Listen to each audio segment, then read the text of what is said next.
Salut les gars. Sandy a 40 ans et vit en banlieue. Elle mène une vie de mère dévouée, entre le trajet pour l'école et l'organisation des goûters d'anniversaire. En apparence, c'est une femme qui gère parfaitement sa vie. Mais un après-midi, elle aperçoit quelque chose sur une vidéo amateur. Son mari, Sam, à l'arrière-plan, est clairement impliqué avec une autre femme. Le mariage qu'elle portait à bout de bras depuis des années s'avère être bâti sur un mensonge. Sandy ne s'effondre pas. Elle prend une décision radicale, elle prend ses 2 enfants, la sarcastique Sadie et l'attachant mais étrange Frankie, et déménage à New York. La ville est déroutante au début. Les enfants expriment haut et fort leur scepticisme. Frankie est presque immédiatement rebaptisé « Pablo » par une brute à l'école et accepte ce nom sans broncher. La mère de Sandy la pousse à passer des entretiens d'embauche, lui rappelant que ses diplômes de Stanford et de l'école de journalisme de Northwestern devraient mener à mieux qu'un rôle de femme au foyer. Sandy résiste, mais sans trop de conviction. Elle finit par trouver un petit appartement situé juste au-dessus d'un café tenu par 2 jeunes hommes. L'un d'eux est Aram Finkelstein, 25 ans. Aram est à la dérive, de cette façon propre aux jeunes hommes surdiplômés qui ont trop de sentiments et pas assez de direction. Il a fait des études, a suivi des cours sur la condition féminine, a aidé sa mère à acheter ses tampons, et a épousé une Française nommée Alice. Il s'est avéré qu'Alice se servait de lui uniquement pour obtenir une carte verte avant de le quitter pour l'homme qu'elle faisait passer pour son frère. Aram n'arrive pas à finaliser le divorce car cela entraînerait l'expulsion d'Alice, et malgré tout, il n'est pas ce genre d'homme. Il vit actuellement chez ses parents, travaille dans un café et essaie de comprendre le sens de tout cela. Une amie de Sandy l'entraîne à un cours d'autodéfense dans un centre pour femmes. Le cours est dirigé par une instructrice très sérieuse, et le « coupable » désigné pour la session se trouve être Aram, engagé pour jouer le rôle de l'homme menaçant. L'instructrice prépare un final dramatique qu'elle appelle « l'océan de colère », où elle invite les participantes à puiser dans chaque ressentiment accumulé pour le diriger contre l'agresseur. Sandy se porte volontaire. Elle pense à Sandy. Elle pense à toutes ces années où elle a été considérée comme acquise. Ce qui suit est une tirade d'une intensité spectaculaire qui laisse Aram véritablement secoué, et le reste de la classe à la fois terrifié et impressionné. Le lendemain matin, Sandy se sent terriblement mal et descend au café pour s'excuser.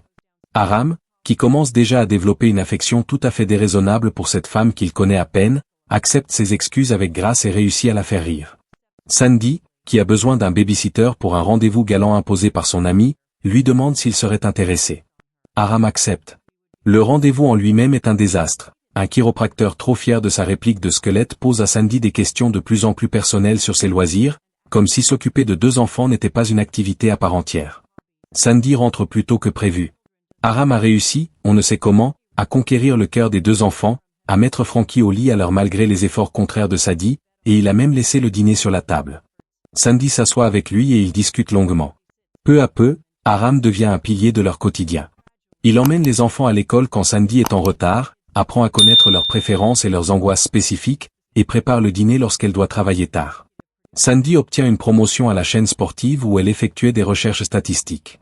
Son système de vérification obsessionnelle des faits attire l'attention du producteur exécutif, qui lui propose un poste de rédactrice.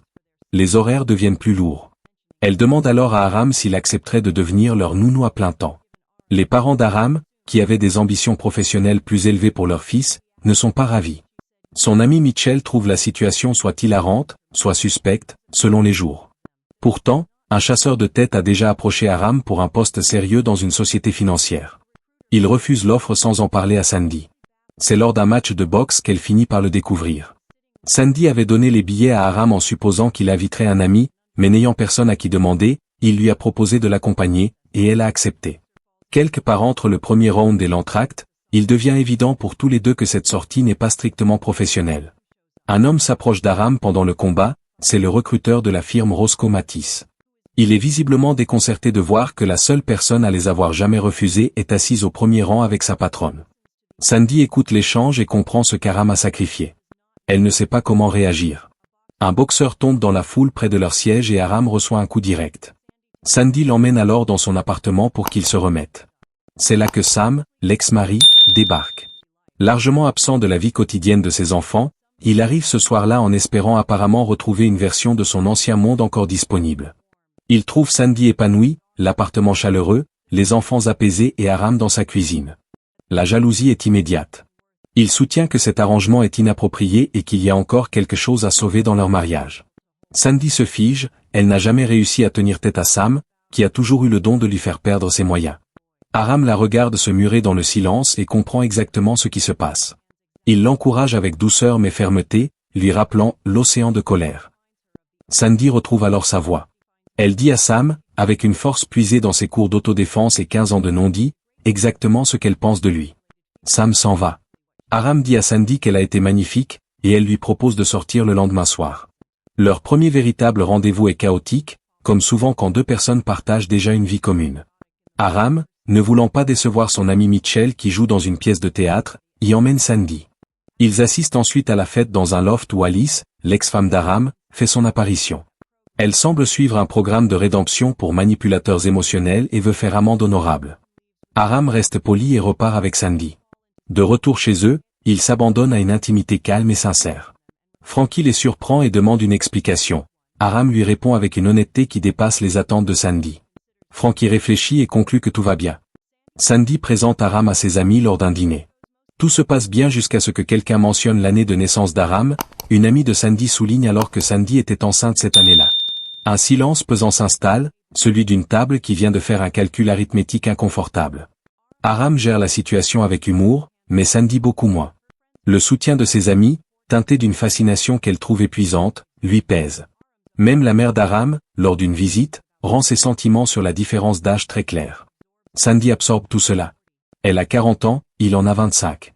Elle a 2 enfants, un ex-mari et une carrière qui décolle enfin. Elle commence à se demander si elle ne rend pas un mauvais service à Aram en laissant cette relation continuer. C'est alors qu'elle découvre qu'elle est enceinte. Aram est sous le choc pendant environ 90 secondes, puis lui déclare avec un sérieux désarmant qu'il veut être avec elle et qu'avoir un bébé avec elle est la plus belle chose qui puisse lui arriver. Sandy est touchée. Ils vont chez le médecin, mais celui-ci leur annonce qu'il s'agit d'une grossesse ectopique. L'embryon s'est implanté dans la trompe de Fallope. Ce n'est pas forcément lié à son âge, mais Sandy n'entend que ce mot, elle a 40 ans. L'avenir qu'elle avait commencé à imaginer s'effondre. Dans la salle d'attente, elle annonce à Aram que c'est fini. Elle énumère les raisons avec calme. Son âge à lui, la maison de ses parents, Harry Potter, sa façon de ne boire qu'une demi-bière, et le simple fait qu'un homme aussi bien que lui ne devrait pas passer ses plus belles années enchaînées au passé de quelqu'un d'autre. Il lui rétorque que c'est elle qui ignore ce qu'elle ressent vraiment. Elle s'en va malgré tout. 5 années passent. Aram voyage. Il travaille avec des enfants dans des écoles aux 4 coins du monde et se découvre un véritable don pour cela. Les enfants réagissent à sa présence comme ils le font avec très peu d'adultes, il est à la fois fiable et passionnant. À la fin de chaque mission, une femme séduite par son rapport avec les enfants lui propose un verre, mais il décline systématiquement et prend le vol suivant. Sandy, de son côté, devient une présentatrice vedette de la chaîne. Les enfants grandissent. Sadie remporte un prix scientifique et Frankie a maintenant 13 ans, restant fidèlement égal à lui-même. Sandy excelle dans son travail, elle est respectée et sereine. Elle sort de temps en temps, mais réalise que les rendez-vous galants ne sont plus vraiment son truc. Un soir, dans un restaurant, Sandy tombe sur Aram dans un couloir près des toilettes.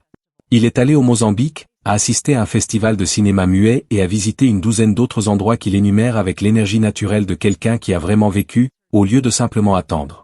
Il lui présente Zek, un garçon rencontré au Bangladesh qu'il a fini par adopter après 2 ans de patience. Zek Finkelstein se présente avec une assurance totale et demande immédiatement à Sadie si elle veut jouer à la Game Boy. Aram a bonne mine, Sandy aussi. La mère d'Aram, également présente, prend Sandy à part pour lui dire, sans plus aucune trace de sa froideur d'autrefois, que son fils parle d'elle absolument tous les jours. Ce n'est pas dit comme un avertissement, mais comme un constat. Les 2 familles finissent par s'installer à la même table. Sandy et Aram s'assoient l'un en face de l'autre, au milieu du brouhaha des enfants, des verres de vin et des conversations. Il a 30 ans. Elle en a 45. L'écart est mathématiquement le même qu'avant, mais tout le reste a changé. Le film n'offre pas de résolution parfaite, car la vie n'en offre jamais. Ce qu'il propose à la place, c'est ceci, 2 tables poussées l'une contre l'autre, des enfants qui se connaissent déjà, des parents qui sont arrivés à un stade de leur vie qui en vaut la peine, et 2 personnes qui, pour la première fois depuis longtemps, sont exactement là où elles sont censées être. Abonne-toi.